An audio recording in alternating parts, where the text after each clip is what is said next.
Hello everyone, welcome in Pro Education Hub, Tally Pro Volume Number 1, Chapter Number 6, Recording Data Transaction in Tally Prime। जहां पर आज हम cover करने वाले हैं चैप्टर नंबर 6 की पार्ट नंबर 6 का एक इम्पॉर्टेंट टॉपिक जो कि है रिवाइसिंग जनरल। काफ़ी लोग इस डाउट में रहते हैं कि रिवाइसिंग जनरल का एक्चुअल यूज़ क्या होता है। नॉर्मली अगर देखें, अगर डिफिनीशन से बात करें तो रिवाइसिंग जनरल स्पेशली यूज़ की जाती है फेदर फ्यूचर पेमेंट करने के लिए। फॉर एग्जाम्पल एक डिफिनीशन को देखें तो revising journal are specially journal date are automatically revised after the specific date they exist till only the date and effective only when they are including in the report. I know कि काफ़ी लोग के sir के ऊपर से गया होगा, थोड़ा सा आसान भाषा में क्लियर कर देते हैं। सबसे पहले हम रिवर्सिंग जनरल का नाम की बात कर रहे हैं तो यानी कि इसका वर्ड को देखें तो रिवाइसिंग जनरल यानी कि ऐसा जनरल जिसके अंदर हम उन सारी एंट्री को करते हैं जो कि हम रिवर्स कर सकते हैं। फॉर एग्जाम्पल एक बिजनेस पर्सपेक्टिव से बात कर रहे हैं तो मान लो कि एक हमारा छोटा सा बिजनेस है जहां पर काफ़ी लोग काम करते हैं और वो शॉप या वो प्लेस वो रेंट पे है, तो हमें रेंट भी देना होता है। तो इस पॉइंट को थोड़ा और इसके रिलेटेड और एक टर्म्स को समझते हैं। नॉर्मली हम एक बिजनेस की बात कर रहे हैं, इस बार बिजनेस के अंदर 1 लाख रुपए का प्रॉफिट हुआ है। तो अभी हम 1 लाख की प्रॉफिट का मतलब 1 महीने के अंदर हमारा जो भी सेल करने से प्रॉफिट हुआ है वो क्या है, 1 मंथ की टाइम है, यानी कि 1 मंथ की हमारी वो रिपोर्ट है। तो हम बात कर रहे हैं कि जैसे हमारा मंथ कंप्लीट होता है तो बेसिकली हम क्या करते हैं कि सैलरी और हमारा रेंट जो हमें पे करना पड़ता है। तो हम यहाँ पे जो भी हमारा स्पेशली जो हमारा 2 टाइप्स ऑफ पेमेंट है, जैसे कि सैलरी हो गया और हमारा रेंट हो गया, वो क्या करते हैं मंथ एंड होने के बाद हम क्या करते हैं उसे पे करते हैं। बट रिवाइसिंग जनरल के अंदर हम क्या कर सकते हैं कि जो भी हमारा 1 लाख रुपए का सेल करने से जो प्रॉफिट है, ऐसा नहीं है कि वो हमारा 1 लाख हमारा प्रॉफिट है। उसमें हम क्या करते हैं बेसिकली जब हम अपना सैलरी और रेंट को जब पे करते हैं तब हम प्रॉफिट एंड लॉस के अंदर हम मंथली स्टेटमेंट को जब रिपोर्ट का एनालाइज करेंगे तो उसमें हमारा सैलरी और रेंट कटने के बाद जो हमारा एक्चुअल प्रॉफिट आएगा वो हमारा क्या होता है, हमारा प्रॉफिट होता है। तो बेसिकली हम बात करें तो रिवाइसिंग जनरल क्या करता है कि जो भी हमारा खर्चा है, यानी कि हमारा जो खर्चा किसके थ्रू रिपोर्ट करते हैं, तो हम रिवाइसिंग जनरल के अंदर हम दो खर्चे जो है हमारी सैलरी या रेंट है, हम उसे क्या करते हैं कि हमारा सैलरी 7 मई को पे हो रहा है बट हम प्रीवियस ईयर की मंथ में हम उस रिपोर्ट को एनालाइज कर सकते हैं प्रॉफिट एंड लॉस के अंदर। तो ये हमारा रिवाइसिंग जनरल का मेन यूज होता है और ये हम रिवाइसिंग जनरल के अंदर हम देख सकते हैं। तो अगर अभी तक आपको इस डाउट, आई होप कि आपको सारी डाउट क्लियर हो चुकी है कि रिवाइसिंग जनरल का एक्चुअल यूज क्या है।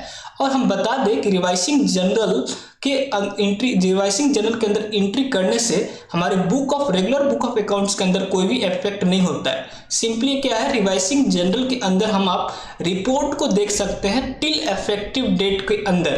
तो आई होप कि आपको ये सारी डाउट्स क्लियर हो चुके हैं। अगर आपको डाउट है तो मैं आपको टैली के अंदर ले जाता हूं और मैं वहां से आपके सारी डाउट को प्रैक्टिकल वे में क्लियर कर देते हैं। चलिए हम अपने टैली के होम स्क्रीन पे आ चुके हैं। अभी यहाँ पे मैं आपको डे बुक में ले जाता हूँ और सिंपली हम यहाँ पे 1 महीना का रिपोर्ट्स को एनालाइज करने के लिए 1/4 से लेके 31 मई तक का रिपोर्ट को हम यहाँ पे निकाल लेते हैं।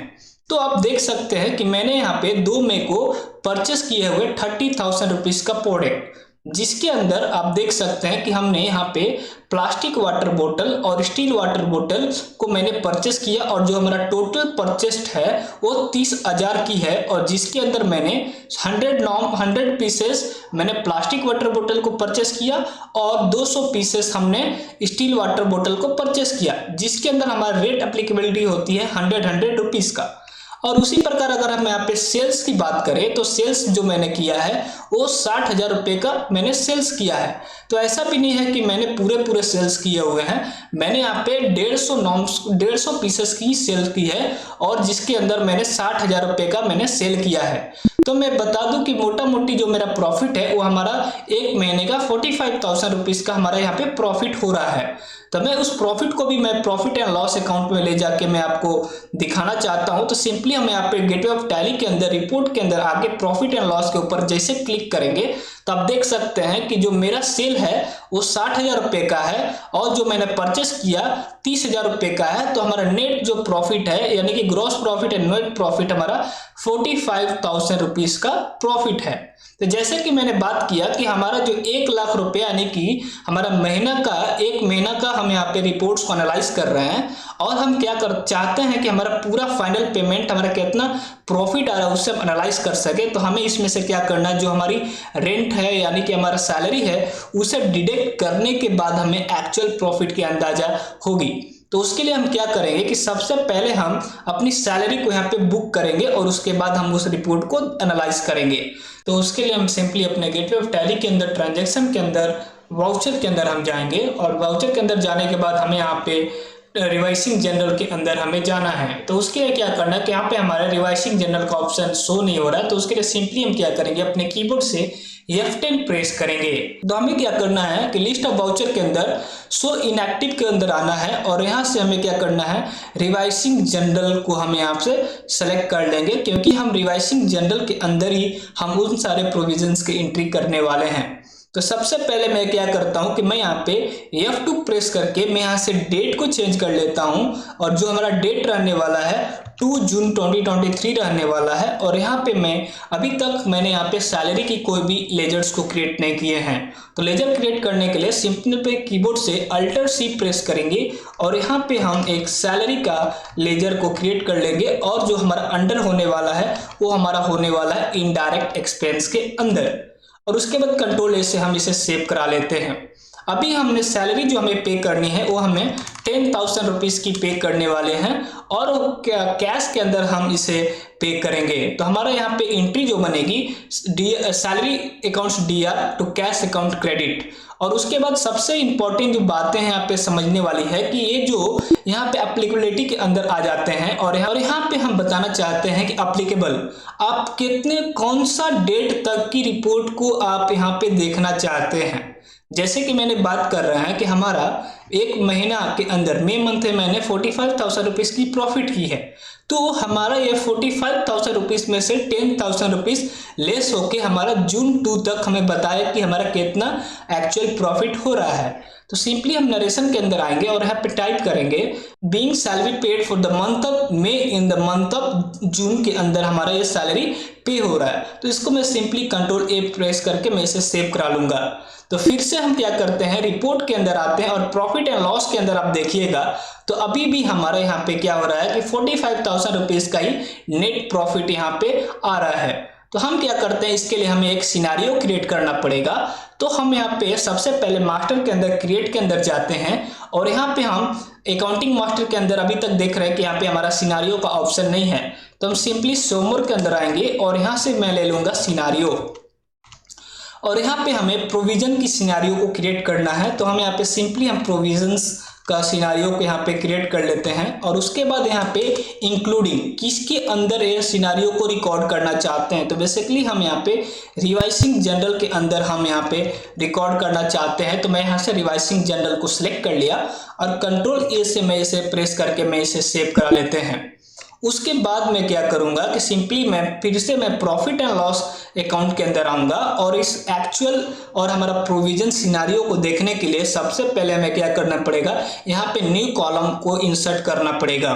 तो उसके लिए हम सिंपली क्या करेंगे, अपने कीबोर्ड से Alt+C प्रेस करेंगे और यहाँ पे हम ले लेंगे कि कौन सा डेट से लेके कौन सा डेट तक की आप रिपोर्ट को देखना चाहते हैं। तो सिंपली मैं यहाँ पे 5 मई से लेके 2 जून तक की रिपोर्ट्स को देखना चाहते हैं और हमारे मेथड ऑफ स्टॉक वैल्यूएशन के अंदर हमारा डिफॉल्टी रहना चाहिए और हम टाइप ऑफ वैल्यूएशन के अंदर हम यहाँ से प्रोविजंस को ले लेंगे और उसके बाद इंटर प्रेस करेंगे।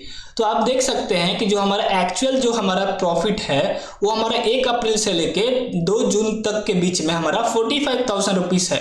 बट वही हम देखते हैं कि जैसे हमने यहाँ पे मई से लेके जून तक की एंट्री के अंदर मैंने देख रहे हैं कि हमारा जो नेट प्रॉफिट है वो हमारी है 35,000 रुपीज़ है, जिसके अंदर मैंने सैलरी का भुगतान किया हुआ है और उसको रिड्यूस करने के बाद हमारा एक्चुअल जो प्रॉफिट हो रही है वो हमें 35,000 रुपीज़ हमारा मंथ का प्रॉफिट है।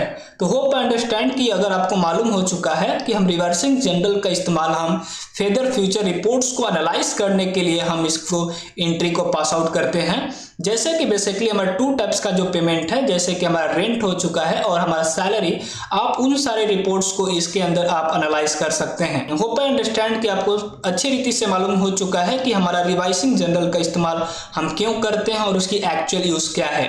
तो thank you for watching my video.